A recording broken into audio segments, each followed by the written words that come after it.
इस तरह से हल्द्वानी में विकास काम हो रहे हैं, कितनी तेजी से होंगे और बरसात तक पहले क्या नाले जो भी गदरे उग रहे हैं, किस तरह से काम हो रहा है, विकास हो रहा है आपके मेयर बनने पे?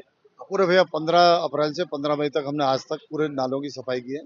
जो छोटे बड़े नाले हैं, रकेसिया नाला हो या जो भी नाले हैं शहर के अंदर, उन सबको साफ कर रहे हैं और उनकी सफाई हो रही है। और देखते हैं अभी कुछ बचे हुए होंगे तो उनको भी साफ करेंगे। जिस और तरह से निगम काम कर रही है, आपकी काफी सराहना हो रही है और बहुत कुछ मतलब वाहवाही हो रही है, तो ये आगे कब तक जारी रहेगा काम या फिर बीच में रुक जाएगा? जब तक हमें तब तक जारी रहेगा भाई। कोई भी दिक्कत हो, लोग कहते हैं कि जैसे अभी थोड़ी देर पहले बात हो रही थी कि सिंचाई विभाग का अगर कोई काम रुक रहा है तो आपके पास आ रहे हैं, तो आप कह रहे थे वो सिंचाई विभाग है, तो ऐसे तमाम अड़चने हो जाती है। सारे विभाग आपस में तालमेल के साथ काम कर रहे हैं। जो कोई ये किसी को किसी से परेशानी नहीं है। सिंचाई विभाग अपना काम कर रहा है, निगम अपना काम कर रहा है, रोड वो पीडब्ल्यूडी सारे विभाग अपना अपना काम कर रहे हैं। और हमारा ये है कि बरसात से पहले पहले कुछ चीजें ठीक हो जाएंगी, तो जो हल्द्वानी की सड़कों में जो पानी का जो एक ओवरफ्लो होके बाहर रहता है वो जरा कम हो जाए, उसी दिशा में हम काम कर रहे हैं। यहाँ का काम कितने महीने में पूरा हो जाएगा, जो ये बरसात से पहले हो जाएगा या फिर बाद में? हाँ, निश्चित रूप से आज बातचीत हुई है, आदरणीय सांसद जी ने भी ये निवेदन किया है और विभाग के लोग भी, हमारे सिंचाई विभाग भी, पीडब्ल्यूडी, दोनों विभाग अपने यहाँ पर उनके एक्शन आए हुए हैं और दोनों ने आश्वासन दिया है कि हम बरसात से पहले पहले इस काम को कर लेंगे। आखिरी सवाल है कि वेंडर जोन से लेके काफी समस्याएं यहाँ पर पैदा हो रही है, तो उस पर क्या चल रहा है मामला? लगभग 10-11 स्थान हमने चयनित किए हैं।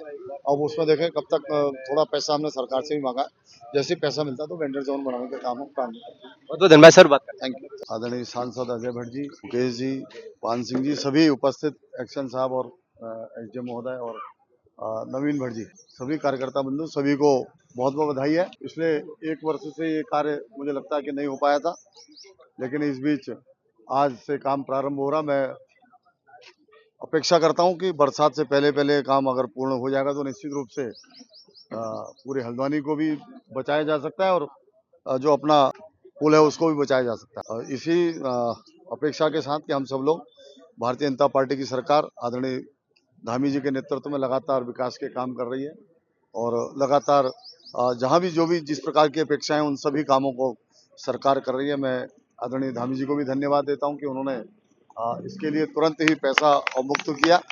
मैं आदरणीय विधायक जी को भी धन्यवाद देता हूं कि उन्होंने लगातार इसके लिए माननीय मुख्यमंत्री जी से बातचीत की और इसमें पैसा लाने के लिए उनको भी बहुत बहुत बधाई, धन्यवाद है। आप सभी लोगों को धन्यवाद, आप सभी लोगों को बधाई। Thank you. स्वागत है मेरे चैनल में आपका। जिस तरह से यहाँ पर मिठाई वितरण हो रहा है, उस तरीके से क्या काम भी होगा या फिर किस तरह से देखते हैं आप? निश्चित रूप से उससे भी ज्यादा तेजी से होगा, जितना जितना जो है, क्योंकि ये पहली बार ऐसा हुआ है कि जब पुल क्षतिग्रस्त हुआ तो 1 माह में ही इस पुल पर वाहनों का आवागमन सुचारू कर दिया था। भारी वाहनों को छोड़कर अन्य वाहनों का आवागमन इसमें चालू हो गया था। और उसी प्रकार आज जो है, चूंकि कोर्ट में ठेकेदार के जाने की वजह से कुछ विलंब निश्चित रूप से हुआ है, लेकिन अभी कार्यदायी संस्था द्वारा ये आश्वस्त कराया गया है कि जुलाई तक वो इस कार्य को पूर्ण कर लेंगे। तो हमें उम्मीद है कि बहुत जल्दी इस पर भारी वाहनों का आवागमन सुचारू होगा। कोर्ट का तो इधर का मामला था, जो ये गोला पुल का जो मामला था वो क्या इतना लेट क्यों हुआ? क्योंकि सारी जनता ये पूछ रही है कि क्यों बरसात आने से पहले ही क्यों काम स्टार्ट हो रहा है, इस पे क्या कहेंगे आप? देखिए, जैसा मैं आपको बताया कि चूंकि लोगों ने जैसा जिस तरह से कमेंट आ रहे हैं कि भाई बरसात के समय सरकार क्यों काम चालू के कर? समय में नहीं, ये काम जो है, मैं आपको बताना चाहता हूँ कि ये काम जो है नवंबर दिसंबर के महीने से चालू है लगातार। इधर आप देख रहे होंगे, इस तरफ को रेलवे ने काम किया है, जरा जानकारी लीजिए कब से काम शुरू है। सामने जो है स्टेडियम का जो पार्ट है वो काम आप जानकारी लीजिए, अगस्त सितंबर से वो काम चालू है। सितंबर स्टेडियम की बात छोड़ के गोला पुल की बात कर। गोला पुल की बात, इसी तरह इसका भी काम लगातार तब से चालू है। और कहीं पर क्योंकि बीच में जब गोला पुल के ऊपर से आवागमन नहीं था तो उस समय हमने वहां से एक अस्थायी मार्ग बनाया था, इस वजह से वहां पर काम चालू नहीं हो पाया। जैसे ही गोला पुल पर आवागमन शुरू हुआ तो तब से वो काम भी चालू है। तो यहाँ पर कितने मीटर की रोड बन रही है जो अभी नया बना रहे हो आप?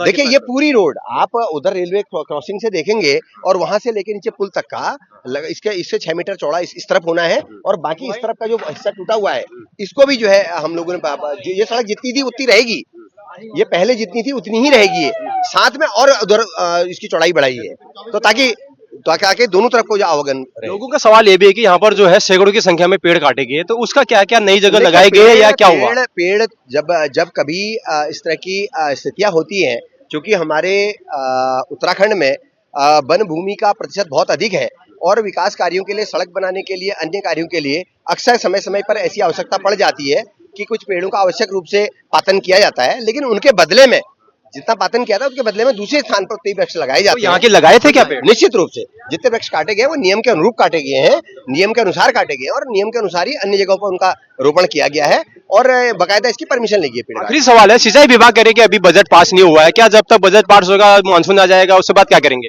देखिए सिंचाई विभाग का जो 29 करोड़ रुपए का है उसका बजट निश्चित रूप से अभी मिला नहीं है, पैसा नहीं मिला है क्योंकि आपदा में पैसा समाप्त हो गया था। लगातार मैं इस काम की मॉनिटरिंग कर रहा हूं तो मुझे जानकारी है।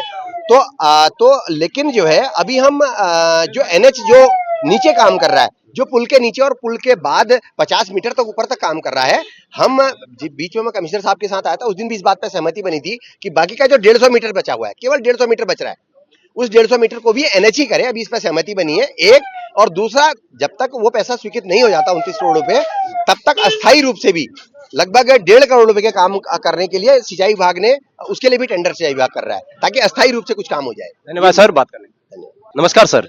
नमस्कार सर आपका नाम और आपका पद बताइए। मैं मनोज तिवारी, सहायक अभियंता सिंचाई खंड हल्द्वानी। अभी जो भी हमारे वर्तमान में शहरी क्षेत्र में जितने भी हमारे नाले और नहरें वगैरह हैं उनकी सफाई का कार्य गतिमान है पिछले 15 अप्रैल से, और हमने कलछा नाला एक बार पूरा साफ कर दिया है जो रौद्र रूप ले लेता है बरसात में, और इसके बाद हमारी जो मुख्य नहर है उसकी सफाई में अभी भी हमारे 15 से 20 आदमी लगे हुए हैं। मेन हमारे इन्हीं 2 नहरों में दिक्कत आती है, बाकी जगह तो अभी कटघरिया वाली जो साइड की नहर है हमारा, उसमें माननीय मुख्यमंत्री घोषणा में कार्य गतिमान है, वो चल रहा है, और बाकी हम लोग सब साफ सफाई वगैरह कर करके जल निकासी की पूरी योजना बना रहे हैं। पूरी तैयारी चल रही है पूरी तैयारी चल रही है। और जिस समय अभी जैसे बरसात का मौसम आने से पहले गर्मी आएगी तो लोगों को पानी की काफी दिक्कतें होती हैं, तो बहुत जगह, तो उसको आप किस तरह से देख रहे हैं, कैसे आप पूर्ति करेंगे? क्या लोग बात सिर्फ टैंक के द्वारा पानी ले जाएंगे या फिर उनके नलों में पानी भी आएगा? ये जो पानी की सप्लाई का काम है जल संस्थान का है, और गौला बैराज में, गौला नदी में न्यूनतम पानी होने के बावजूद भी हम पेयजल हेतु आपूर्ति करते हैं। इरिगेशन का पानी थोड़ा सा रोस्टर के हिसाब से देते हैं हम लोग। यहाँ पर जिस तरह से ये काम चल रहा है, ये कितने महीने में पूरा होने की आशंका है और आप कितना जोर शोर लगाएंगे इस पे? ये लोक निर्माण विभाग कार्य कर रहा है और संभवतः जो उन्होंने- सिंचाई विभाग का बचा है पीछे, कौन सा वाला? जो सिंचाई विभाग कर रही है अभी। सिंचाई विभाग को इसमें बजट आवंटन नहीं हुआ है, जैसे ही धन आवंटन होगा उसके बाद कार्य प्रारंभ कर देंगे। धन्यवाद सर। बात तो यहाँ पर मिष्ठान वितरण हो रहा है, मिठाई खिलाई जा रही है, सांसद जी और विधायक जी एक दूसरे को यहाँ पर मिठाई खिलाते हुए। देखिए सीधे तस्वीरें आप देखिए, हमारे मेयर साहब को भी खिलाइए सर मिठाइयाँ। अभी मेयर साहब भी यहाँ पर मुंह मीठा करें। बिल्कुल सर, ये देखिए पूरा खाओ यार। लेकिन पहली बार ऐसा पूरा खाया